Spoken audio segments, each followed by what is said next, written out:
Introduction. It was a lively sunny morning. Nitin is cycling to his friend's place. On the way, scooters, bicycles, cars, buses whiz past him. He cycles past bullock cart carrying sand. Soon he is cycling along the banks of the Yamuna river. He finds men crossing the river in boats. He hears a noise in the sky. He looks up to find a jet fly past. In this lesson, you will learn about different modes and means of transport. Objectives.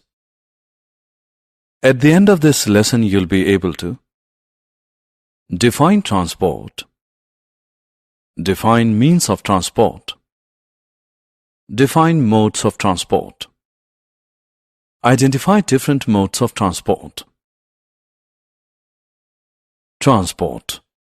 The movement of goods, animals, and people from one place to another is known as transport. People use cycles, scooters, cars, buses, trains, boats, ships and aeroplanes to move from one place to another. The vehicles used to move goods and passengers from one place to another are called means of transport.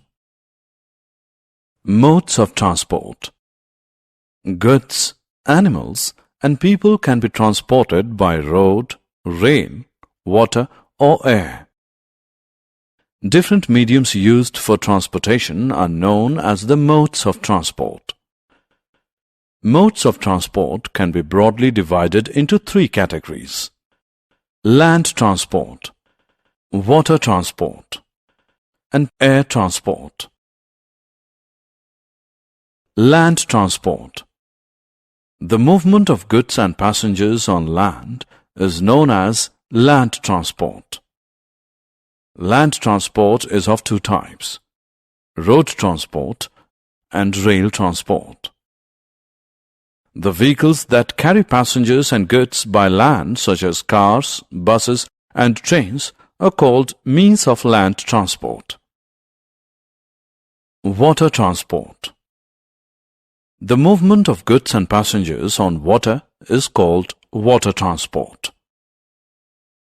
The vehicles that carry goods and passengers through waterways are called means of water transport. Boats and ships are the means of water transport. Air transport. The movement of goods and passengers from one place to another through air is called air transport.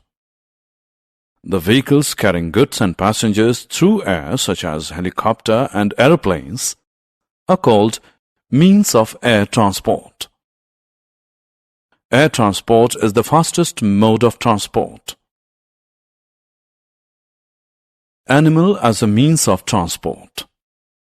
Animal-driven vehicles, such as bullock carts, are used to carry straw, crops, and sometimes even people. Animals like camels, horses, and donkeys carry goods and people. So, animals play an important role in transport. Summary. Let us summarize what we have learned. The vehicles carrying goods and passengers from one place to another are called means of transport. Different mediums used for transportation are known as the modes of transport. Three different modes of transport are land, water, and air transport. The vehicles carrying goods and passengers through land are called means of land transport. The vehicles carrying goods and passengers through water are called means of water transport. The vehicles carrying goods and passengers through air are called means of air transport. Animals like camels and donkeys carry goods and people.